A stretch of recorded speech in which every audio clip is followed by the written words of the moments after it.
Salve Regina, Mater misericordiae, vita dulcedo, espes nostra salve.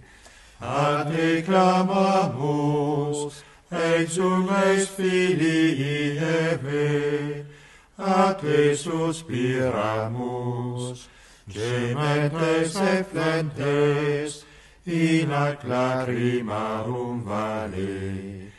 Eia ego, advocata nostra, illos tuos, misericordes oscuros, ad nos converte. Et Iesum, benedictum fructum ventris tui, nobis post hoc exilium ostende.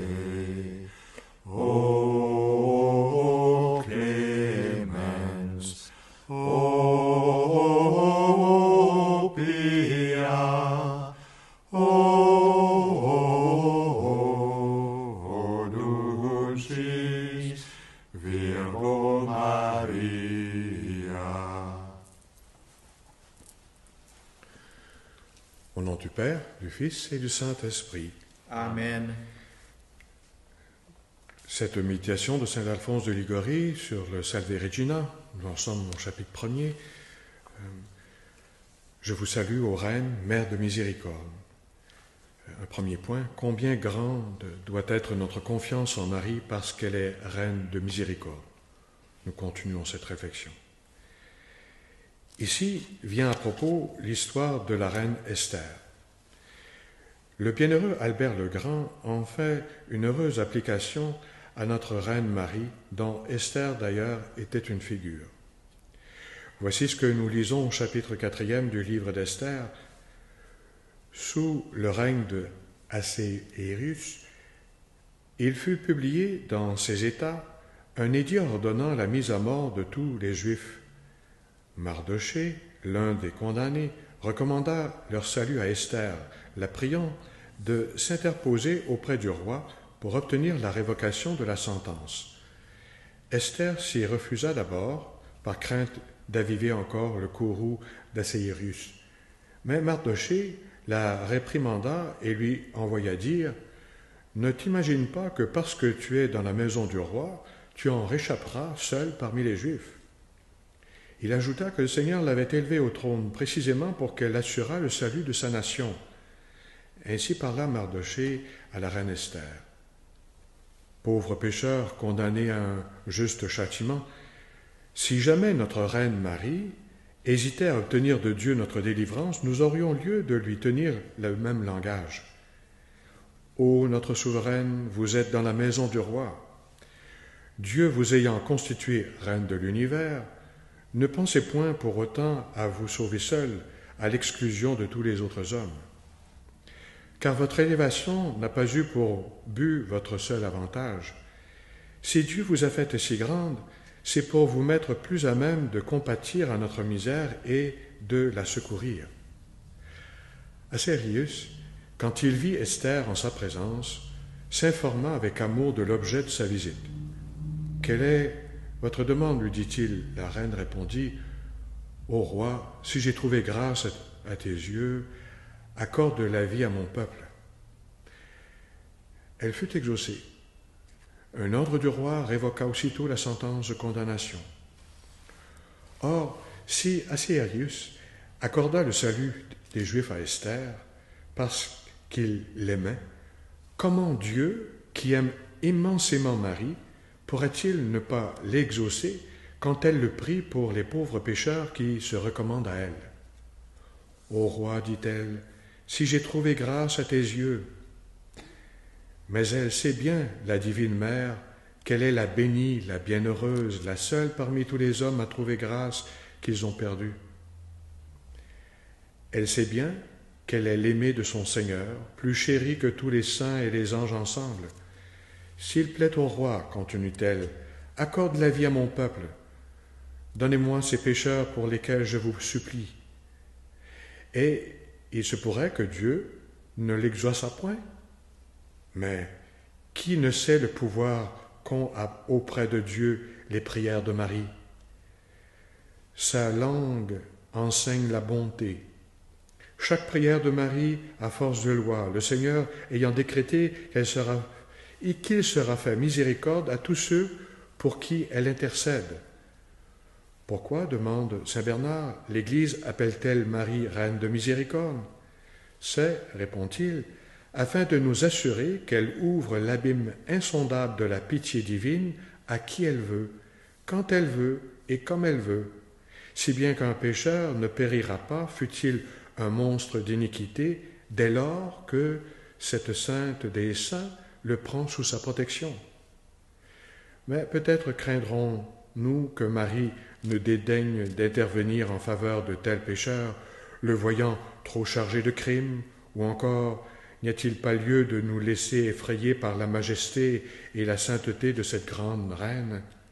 Non, dit saint Grégoire VII, car la grandeur et la sainteté de Marie ne la rendent que plus clémente et plus douce à l'égard des pécheurs désireux de se convertir et qui recourent à elle. Rois et reines, avec l'apparat de leur majesté, répandent la terreur et font craindre à leur sujet de paraître en leur présence. Mais, observe saint Bernard, quelle crainte pourrait retenir la misère et la fragilité humaine loin de Marie, la reine de la miséricorde? Regarde-la bien. En elle, rien de sévère, rien de terrible, elle est toute suavité et affabilité. Elle nous donne bien plus, elle nous offre d'elle-même à tous le lait et la laine. Le lait de sa miséricorde qui ranime notre confiance, la laine, la douceur de sa protection qui nous abrite contre les rigueurs de la justice divine. Suétone rapporte de l'empereur Titus qu'il ne savait rien refuser à aucun solliciteur, au point que parfois il promettait plus qu'il ne pouvait tenir. À qui lui en faisait la remarque, il répondait qu'un souverain, ayant accordé à un sujet la faveur de lui parler, ne doit pas le renvoyer mécontent. Titus parlait ainsi, mais en fait, il lui arriva souvent, sans doute, ou de mentir ou de manquer à ses promesses. Notre reine, elle, ne peut pas mentir, et tout ce qu'elle veut, elle a le pouvoir de l'obtenir à ses pieux clients. En outre, elle a un cœur si bon et si compatissant qu'elle ne saurait affliger par un refus aucun de ceux qui la prient. Qu'on s'en aille triste d'auprès d'elle, dit Landsberge, elle est trop bonne pour le souffrir. Écoutons saint Bernard lui parler. Comment pourriez-vous, ô Marie, vous refuser à secourir les misérables alors que vous êtes la reine de la miséricorde? Les sujets de la miséricorde, ce sont précisément les misérables. Vous êtes la reine de la miséricorde, et moi, étant le dernier des pécheurs, je suis le premier, le plus grand de vos sujets. Et j'ai droit, par conséquent, de préférence à tout autre, à vos soins les plus assidus.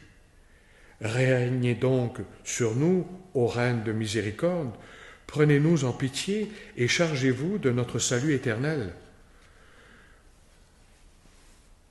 Ne nous objectez pas, ô Vierge très sainte, la multitude de nos péchés, comme si elle pouvait vous être un empêchement à nous venir en aide, car, ajouterons-nous avec saint Georges de Nicodémie, vous disposez de forces invincibles. Votre clémence s'élève bien au-dessus de nos péchés accumulés. À votre pouvoir, rien ne résiste. C'est par votre Créateur qui est le nôtre, c'est que votre Créateur qui est le nôtre vous honore comme sa mère, regarde votre gloire comme sa propre gloire. Il y met aussi sa joie filiale et il estime payer sa dette en vous accordant toutes vos demandes. Payer sa dette, qu'est-ce à dire? Sans doute, Marie a d'infinies obligations à son fils de l'avoir choisi pour sa mère. Il est incontestable, cependant, que le fils a une grande obligation à cette mère de lui avoir donné d'être humain. Aussi Jésus, pour rendre à Marie ce qu'il lui doit, se réjouit de l'honorer et de la glorifier. Et il l'honore particulièrement en exaucant toujours et en tout ses prières. Quelle grande confiance nous devons donc avoir en notre Reine. Connaissant sa puissance auprès de Dieu, et sachant d'autre part que son cœur est rempli d'une telle et si surabondante plénitude de miséricorde, qu'il n'est personne sur la terre à n'avoir pas de part aux effets de sa bonté et à ses faveurs. La Sainte Vierge le révéla elle-même à Sainte Brigitte. « Je suis, lui dit-elle, la Reine du ciel et la Mère de la miséricorde. Je suis l'allégresse des justes et la porte ouverte aux pécheurs pour aller à Dieu. Il n'y a pas sur la terre de pécheur assez maudit pour ne point éprouver, tant qu'il respire, la miséricorde, tout au moins à défaut d'autres faveurs, en étant moins tenté par les démons qu'ils ne le seraient sans mon intercession.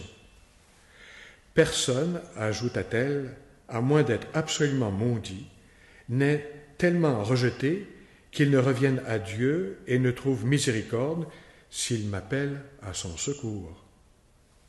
Elle lui dit encore, « Mère de miséricorde, c'est le titre que tout le monde me donne, et vraiment, la miséricorde de Dieu envers les hommes a fait de moi la toute miséricorde. » Et elle conclut, « Ah, malheureux celui qui, tandis qu'il le peut, ne recourt pas à moi. Oui, malheureux pour l'éternité celui qui, en cette vie, pouvant m'invoquer, moi, si pleine de pitié pour tous et si désireuse d'aider les pécheurs, néglige de recourir à moi et ainsi, lamentablement, se damne. Courons donc aux pieds de notre très douce Reine et soyons toujours fidèles à la prier si nous voulons mettre notre salut en assurance. Si la vue de nos péchés nous épouvante et nous décourage, rappelons-nous à quelle fin Marie a été constituée Reine de miséricorde. C'est pour qu'elle sauve, par sa protection, les pécheurs les plus coupables, les plus désespérés, dès qu'ils se recommandent à elle. Ne doivent-ils pas être sa couronne au ciel? Son divin époux le lui a dit, « Avec moi du Liban, ô fiancé, avec moi du Liban tu viendras, tu regarderas des hauteurs, depuis les repères des lions, depuis les montagnes des léopards. » Que peuvent bien être ces tanières de bêtes féroces et monstrueuses, sinon les pauvres âmes coupables devenues le repère des péchés, ces monstres les plus affreux que l'on puisse rencontrer? Eh bien, s'écrie l'abbé Rupert, en commentant ce texte, « Voilà, ô Marie, les lions dans les tanières seront votre couronne sera leur salut. Ces malheureux pécheurs, seule votre intercession les sauve, ô glorieuse souveraine. Il est juste qu'au ciel, il soit votre diadème, et c'est bien celui qui convient en propre à une reine de miséricorde. » Frères et sœurs bien-aimés, disons à notre Reine Mère de miséricorde 3 Ave. Réjouis-toi Marie, comblée de grâce, le Seigneur est avec toi, tu es bénie entre toutes les femmes, et Jésus, le fruit de tes entrailles, est béni. Sainte Marie, Mère de Dieu, priez pour nous pécheurs, maintenant et à l'heure de notre mort. Amen. Réjouis-toi Marie, comblée de grâce, le Seigneur est avec toi, tu es bénie entre toutes les femmes, et Jésus, le fruit de tes entrailles, est béni. Sainte Marie, Mère de Dieu, priez pour nous pécheurs, maintenant et à l'heure de notre mort. Amen.